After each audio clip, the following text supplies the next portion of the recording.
Very broadly, a PIO card holder will enjoy parity with NRIs in respect of all facilities presently available for acquisition and transfer of immovable properties in India, admission of children to educational institutions in India, and under the various housing schemes of central and state government agencies. The details of the scheme have been worked out and will be announced very shortly. There has been a long standing demand of our NRI brethren to provide for dual nationality for people of Indian origin settled abroad. This idea needs to be considered in depth before a clear cut policy can be formulated and translated into legislative and administrative action. Public opinion has also to be taken into account.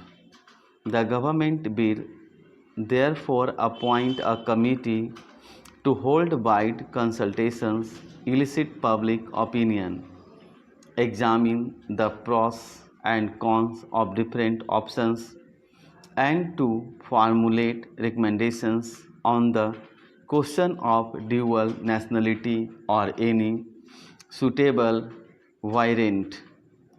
This committee shall give its report within 3 months. I am given to understand that NRIs who receive dividend on non-repatriable investments are sometimes being required to furnish an undertaking that they will pay tax if required to, along with a certificate from a chartered accountant.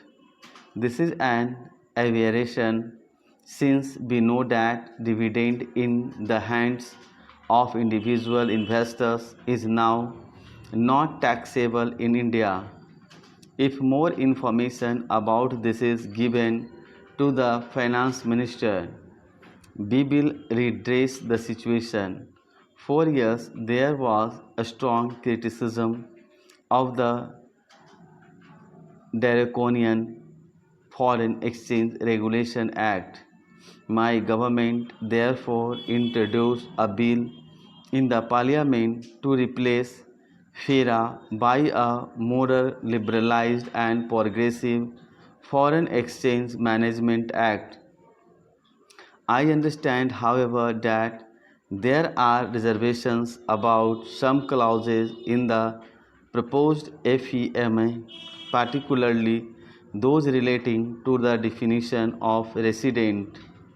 I assure you that we will initiate discussion on this issue and resolve the genuine apprehensions of the NRIs in this regard. I am particularly happy to note that this conference is focusing on non-resident Indians as potential investors and entrepreneurs. NRIs are doing very well in their respective fields. By dint of their hard work and intelligence, they have made their mark in highly developed and competitive countries despite the handicap of being outsiders. They have substantial financial assets, but equally or more importantly, brains. They are a brain and talent bank. We all know that in the developed countries, particularly in the UK, USA, and Europe, NRIs have achieved recognition and commendation because of their world class technical and management skills now.